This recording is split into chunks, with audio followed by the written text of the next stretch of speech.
Forum અને રોહિતના લગ્નને હજુ તો 6 મહિના જ પસાર થયા હતા, પરંતુ ફોરમ રિસાઈને તેના મમ્મીના ઘરે જતી રહી.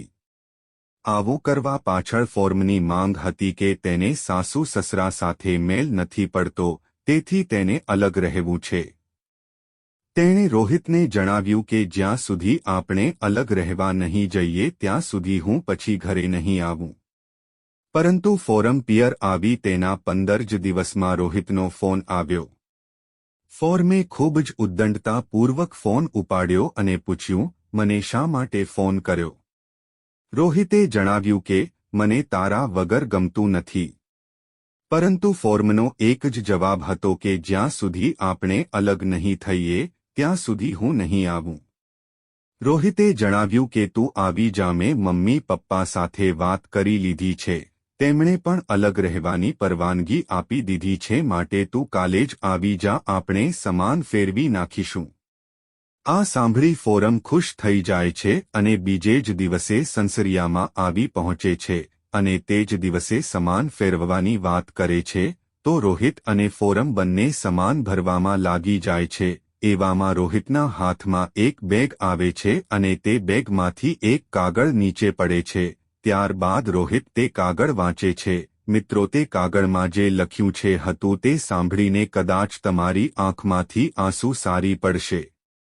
માટે મિત્રો, આ કાગળના એક શબ્દને અવશ્ય વાંચો.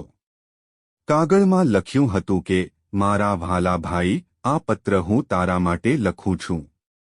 જે વાત હું તને રૂબરૂ નથી જણાવી શકી તે તને આજે હું કાગળમાં કહીશ. ભાઈ, કદાચ તને બરાબર યાદ નહીં હોય, એક વખત આપણે કોલેજમાં હતા ત્યારે તું બાઇક લઈને જતો હતો અને ત્યારે તારું એક્સિડન્ટ થયું હતું. ત્યારબાદ તને યાદ નહીં હોય, પરંતુ તું બેભાન થઈ ગયો હતો અને એમ્બ્યુલન્સ બોલાવવામાં આવી હતી. ત્યારબાદ મમ્મી અને પપ્પા ખૂબ જ આધીરા બનીને પાગલની જેમ હોસ્પિટલે પહોંચ્યા. તારી આવી હાલત જોઈને મમ્મી પોતાની ભાન પણ ભૂલી ગઈ હતી. તારી હાલત ખૂબ જ ગંભીર હતી અને તારી પીડા જોઈને મમ્મી પપ્પાને બધા જ રડતા હતા. બધા જ લોકો ભગવાનને એક જ દુઆ કરતા હતા કે તું સાજો થઈ જા. તું 6 બહેનોનો એકમાત્ર ભાઈ હતો અને એ પણ માનતાનો હતો. તું જ્યારે માત્ર 5 જ વર્ષનો થયો ત્યાં સુધીમાં અનેકો માનતાઓ પૂર્ણ કરી નાખી હતી અમે. એમાં પણ પપ્પાએ કાળી મજૂરી કરીને તને ભણાવી ગણાવીને તને બાઇક અપાવ્યું. બાઇક લાવ્યાના માત્ર 5 જ દિવસ થયા હતા અને તારો ગંભીર અકસ્માત થયો. તારી આવી હાલત જોઈને મમ્મી પપ્પાની હાલત ખૂબ જ કથળી ગઈ હતી. પણ ભાઈ, તું એ બધી વાત જવા દે, પણ હું તને એટલી વિનંતી કરું છું કે તું મમ્મી પપ્પાના ઘડપણનો સહારો બનજે. તું મમ્મી પપ્પાને એકલા ન મૂકતો. જો તને મારી વાત ગળે ઉતરી હોય તો તું અત્યારે જ આ કાગળ ફાડીને ફેંકી દે અને મમ્મી પપ્પાને સાચવજે. જો તને મારા પર થોડો સંદેહ હોય તો તું હવે પછીનો આખો પત્ર વાંચજે. રોહિત આગળ પત્ર વાંચે છે કે ભાઈ, મેં તને તારા કપરા સમયમાં સાથ આપ્યો છે, એટલે વચન આપું છું કે મમ્મી પપ્પાને સાચવી રાખજે. તારા અકસ્માતના સમયે એટલી ગંભીર ઈજા થવા પામી હતી કે તારું હૃદય બેસી ગયું હતું. ડોક્ટરોએ જણાવ્યું હતું કે તમારા દીકરાનું હૃદય બેસી ગયું છે, હવે બહુ જાજુ જીવી નહીં શકે. આ સાંભળીને મમ્મી પપ્પા અને અમારા બાધાના પગ નીચેથી જમીન નીકળી ગઈ. ત્યારબાદ ડોક્ટરે જણાવ્યું કે જો કોઈ હૃદયના દાતા મળી જાય તો એ તમારો દીકરો બચી જાય. ત્યારબાદ મેં નક્કી કર્યું કે હું મમ્મી પપ્પા અને મારા લાડલા ભાઈ માટે મારું હૃદય આપીશ. પહેલાં તો મારી વાત સાંભળી બધા ચોંકી ગયા હતા. પરંતુ મમ્મી પપ્પાના આંખમાં થોડી ખુશી હતી કે તેમનો દીકરો બચી જશે. એટલે મેં નિર્ણય લીધો અને બધાએ મને સાથ આપ્યો અને મારું હૃદય મેં તને આપ્યું.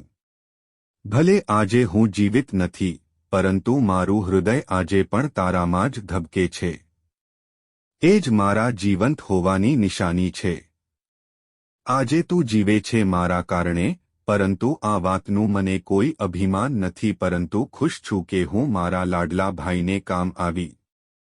ત્યારબાદ નીચે લખ્યું હતું, લીક સ્વ તારી શુભ ચિંતક તારી મોટી બહેન। આ પત્ર વાંચ્યા બાદ રોહિતની આંખમાંથી ટપ-ટપ આંસુની ધાર વહેવા લાગી અને તે ખૂબ જ રડ્યો। મમ્મી પપ્પાના પગે પડ્યો અને કહ્યું, મેં બહુ મોટી ભૂલ કરી છે, મને માફ કરી દો। હું તમને ક્યારે એકલા નહીં મૂકું, તમે બંને હંમેશા મારી સાથે જ રહેશો। આ સાંભળી મમ્મી પપ્પાની આંખો પણ છલકાઈ જાય છે અને તે રોહિતને ગળે લગાવીને ખૂબ જ રડે છે।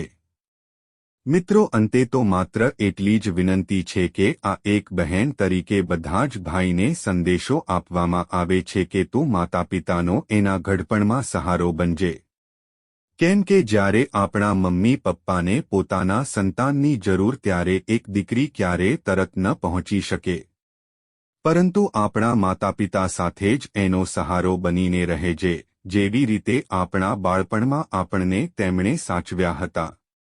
મિત્રો, આ વાત દરેક એવી બહેનોને યાદ રાખવી જોઈએ જે પોતાના પતિ કે સાસુ સસરાના વિરુદ્ધમાં જઈને અલગ થવા માંગે છે, કારણ કે દરેક દીકરીએ સમજવું જોઈએ કે તમારા માતાપિતા સાથે જો તમારા જ ભાભી આવું કરે અને ઘરમાં અલગ રહેવાની માંગણી કરે તો તમે રાજી હો। જ્યારે પણ તમને આવો પ્રશ્ન થાય ત્યારે એક વાર વિચારી લેવું અને પછી જ કોઈ પણ નિર્ણય પર આવવું જોઈએ, કારણ કે આપણા સાસુ સસરા પણ આપણા માતાપિતા જ હોય છે।